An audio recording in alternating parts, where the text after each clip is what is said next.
The continued glowing reception of Netflix and Sony Pictures Animation's K-pop Demon Hunters has been nothing short of meteoric. From landing record-breaking streaming numbers on Netflix to dominating the Billboard charts, the journey ahead to award season seems to be on the golden path. And who would have known? During this whole process of creating music for the movie, it was really challenging trying to balance pop and theater. EJAE, who doubles as the film's songwriter and singing voice of Rumi, told Deadline, "We were constantly saying that this was really hard, and if we could pull this off, then we'd be geniuses. We were joking, but that's what we said.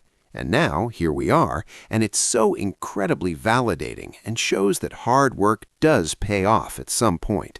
This whole project was truly a great example of collaboration. I can't emphasize that enough." Co-writer Sonnenblick also added, "All of this reception is inspiring. Behind this movie is a city of artists and executives who poured their hearts into something that may have seemed obvious, because it's like, of course, K-pop is popular, but it wasn't that simple.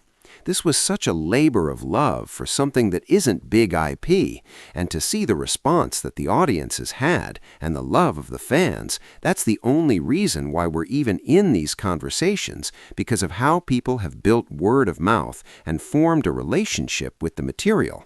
I have nothing but gratitude." Recently, K-pop Demon Hunters scored music nominations for Best Original Song in a Motion Picture at the Golden Globes, Best Song at the Critics' Choice Awards, and Best Compilation Soundtrack for Visual Media at the Grammys. Below, the songwriting duo give insight into some of their top hit singles and reflect on their career journey. Deadline: "What was the first song you both cracked together?" Sonnenblick: "How It's Done." EJAE: "I think it was Your Idol, because we were still working on the lyrics of How It's Done. Golden was the last song we worked on." Deadline: "Your Idol has a really cool, haunting sound.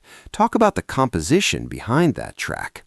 Sonnenblick: "It's our spooky track. We ran it by Maggie, Kang, co-director, and Chris, Applehands, co-director, to ask whether that vibe was the right energy for what they had in mind, since they already had some of the Saja Boys' character designs in demon form at that point." EJAE: "The track had this dark choir sound sampling in it, so I stuck to that and laid down a bunch of melodies and freestyled I'ma Be Your Idol.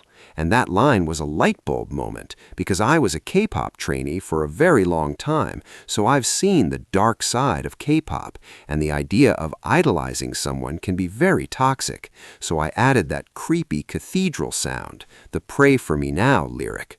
Mark started spitting bars that also worked as double entendres, and we Frankensteined the melodies together." Sonnenblick: "This song is really where we cracked the workflow, too. EJAE with the melody and concept that accomplished everything that the directors wanted. This idea of toxic relationships with K-pop groups and their fans. It's a song to check this kind of religious, demonic thing that they have going on. It's also to check this box for a toxic relationship with someone you potentially love.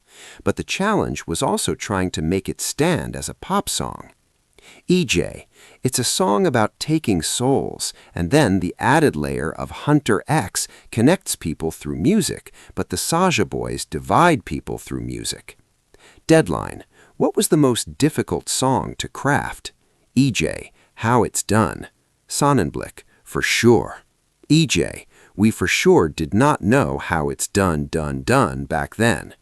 Sonnenblick: "It was particularly challenging because it's the first song in the movie, so it's got to make you lean in and introduce the characters and the vibe of the film." EJAE: "There was so much pressure because it's the first impression." Deadline: "Free is a song that I can't get enough of. It's so cute. What was the composition of that song like?"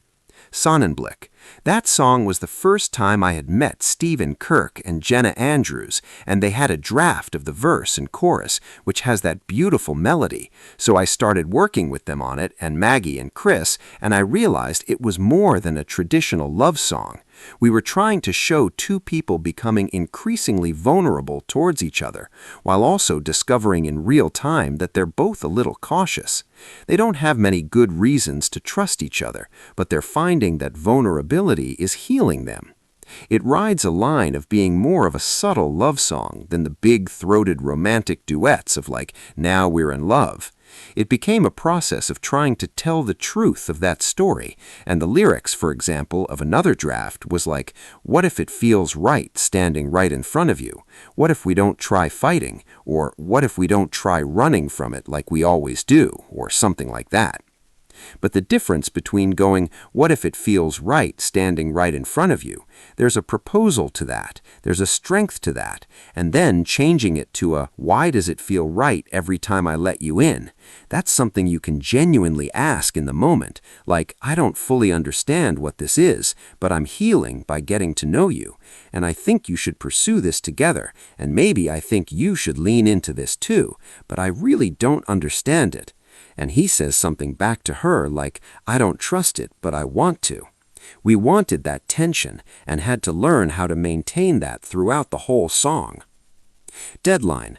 I love that line in Golden that goes, "Called a problem child because I got too wild, but now that's how I'm getting paid." I'm curious, when did you start taking yourselves seriously as artists in both of your respective careers? This industry is not easy to be in. Sonnenblick. I've been lucky to be able to support myself as a songwriter. This was not always the case, but I'm a roll-with-the-punches sort of person with my art, too, and that has led me to finding the opportunities that speak to me and led me to finding the people I love being around. I've been a tutor and a teacher and have done other jobs to support myself along the way. But at the heart of it, I've been lucky to have supportive friends and family who have encouraged me to follow my dreams. I wouldn't necessarily have said it was writing songs in quite this way if you'd asked me 10 years ago. I've been in bands and I've written a musical, and part of the beauty of this is being an artist open to the path and taking what comes your way. EJAE. I wanted to be a K-pop idol, so I was a K-pop trainee since I was 11 years old. I did that for 12 years, and eventually I did get dropped. But I never knew that songwriting would ever be a thing for me. It was never in the cards, but it still happened in an organic way. I was around 22 or 23 when I got dropped, and I was struggling to find out what I was supposed to do. I started producing more. I loved the SoundCloud scene at the time, and I fell in love with producing and making beats. And then I just realized what people in that crowd were talking about. They were saying I had to keep posting. I had to go on YouTube because social media was a huge platform to try and make people like you. And all of that felt so tiring, and I just had to get real with myself. I don't have thick skin. I got my feelings hurt when people talked about my appearance, so I realized that my personality doesn't work with being an artist or being a K-pop idol. So I chose my mental health because I had friends in the industry who sadly committed suicide, and seeing that, I thought it was a big sign that I needed to prioritize my mental health in saying this path was not for me. And I'm very glad I did, because now I'm here as the singing voice of an animated character in a movie. But look, I'm 33 and I've learned my lesson. Sonnenblick, in one of the most watched animations of all time. Deadline. Is there anything left on the cutting room floor that you wish you could have snuck into the movie? EJAE. Absolutely. There are so many. There was one for Rumi, and it was in the Celine moment right before Your Idol. Sonnenblick. It was amazing. EJAE. Rumi has this breakdown, and she's supposed to have her moment, so it was a ballad she had while she's feeling broken. It was a really cool experimentation, like 007 Skyfall vibe, very dark and moody. Sonnenblick. Very Imogen Heap. EJAE. We had this Korean pansori and aragang, which are Korean folk melody types. It was a cool combination of pop and the mantra, and I wish people could hear that. Sonnenblick. We never hear the full mantra, but EJAE has this thing. We are hunters, voices strong, with these gorgeous harmonies. EJAE. It had snippets with Rumi as a kid saying that line. Sonnenblick. Maybe in the sequel. EJAE. We'll see.